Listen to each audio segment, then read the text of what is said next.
Israel Hamas के बीच बीते 30 दिनों से घमासान युद्ध छिड़ा हुआ है। इस दौरान दोनों पक्षों की तरफ से करीब 12,000 लोगों के मारे जाने की खबर है।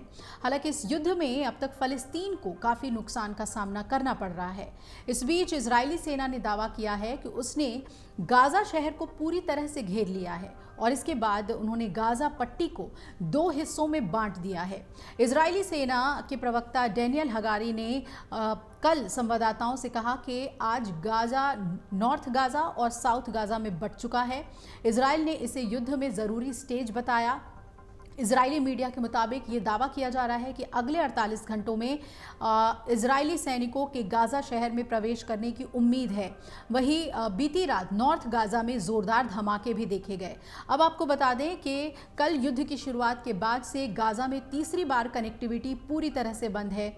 इस बात की पुष्टि इंटरनेट एक्सेस एडवोकेसी ग्रुप यानी netblocks.org और फलस्तीनी टेलीकॉम कंपनी पालटेल की तरफ से की गई है। इसकी वजह से इजरायली सैन्य आक्रमण के नए चरण के बारे में जानकारी देना मुश्किल हो गया है।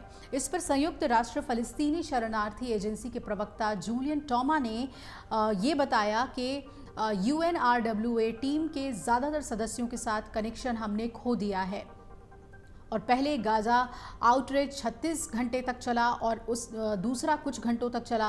हालांकि इस दौरान इजराइल की तरफ से गाजा पट्टी पर बमबारी रुकने का नाम नहीं ले रही है। गाजा के स्वास्थ्य अधिकारियों ने बताया कि इजराइल फाइटर जेट ने 2 सेंट्रल गाजा शरणार्थी शिविरों पर टारगेट किया, हमला किया, जिसमें कम से कम 53 लोग मारे गए हैं, दर्जनों घायल हुए हैं और इसमें ज़्यादा महिलाएं और बच्चे हैं। अमेरिकी विदेश मंत्री एंटनी ब्लिंकन ने रविवार को कब्जे वाले वेस्ट बैंक, इराक और साइप्रस का दौरा किया और इस दौरान उन्होंने गाजा में नागरिकों की सहायता करने की अपील की। अमेरिकी सैनिकों पर ईरान समर्थित समूहों के हमलों को रोकने पर ध्यान केंद्रित किया। एंटनी ब्लिंकन ने फलस्तीनी राष्ट्रपति महमूद अब्बास से भी मुलाकात की और उन्होंने गाजा में इजरायली नरसंहार की निंदा की है। अब आपको बता दें कि इजराइल पहले ही कह चुका है कि हमास के खात्मे के लिए ये जंग वो हरगिज नहीं रोकेगा। कोई सीज फायर नहीं होगा, युद्ध विराम हम नहीं करेंगे। इजरायली आर्मी के प्रवक्ता डेनियल हगारी ने यह भी कहा कि सेना ने गाजा सिटी को चारों तरफ से घेर लिया है और इसे हमने 2 हिस्से में बांट दिया है, गाजा नॉर्थ और गाजा साउथ। हमारे सैनिक कोस्ट लाइन तक भी पहुंच गए हैं और वहां कब्जा हमने जमा लिया है। जमीन के ऊपर और नीचे दोनों ही जगह आतंकी संगठनों पर हमला कर रहे हैं। जमीन से नीचे का मतलब है कि जो सुरंग हमास में एक जाल की तरह से फैला हुआ है, जिसका हमास लड़ाके सबसे ज्यादा इस्तेमाल करते थे। इसके अलावा इजराइल के प्रधानमंत्री बेंजामिन नेतन्याहू ने ऐलान किया कि सीज फायर पर बात तब तक नहीं होगी जब तक हमास हमारे बंधकों को नहीं छोड़ देता है। उन्होंने ये भी कहा कि उनको हराने तक हम ऐसे ही आगे बढ़ते रहेंगे, हमारे पास कोई दूसरा विकल्प अब नहीं बचा है। अमेरिका में इजराइल के राजदूत माइकल हेरजोग ने कहा कि गाजा दुनिया का सबसे बड़ा आतंक का गढ़ है।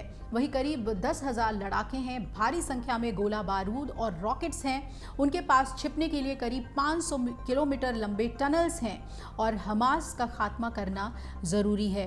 तो एक तरफ अमेरिका पूरा साथ दे रहा है इजराइल का और इजराइल के सैन्य कार्यवाही को सही बता रहा है, तो दूसरी तरफ गाजा में जो मानवीय संकट है उसके लिए भी अपनी चिंता वो दिखा रहा है और कई देशों से उसकी बातचीत हो रही है। ख़ासतौर पे मुस्लिम देशों से बातचीत हो रही है क्योंकि कई लोग फ़लस्तीनियों के समर्थन में आ गए हैं। ख़ासतौर पे ईरान, लेबनान, जॉर्डन, ये वो देश हैं जो फ़लस्तीन का समर्थन कर रहे हैं। अब देखना है कि युद्ध को लेकर और कितना ज़्यादा डैमेज गाजा में होता है, क्योंकि इजराइल रुकने वाला नहीं नजर आ रहा। अगर आप ये वीडियो YouTube पर देख रहे हैं तो हमारे चैनल को सब्सक्राइब करें और बेल आइकन को दबाना ना भूलें। अगर आप Facebook पर ये वीडियो देख रहे हैं तो हमारे पेज को लाइक करें।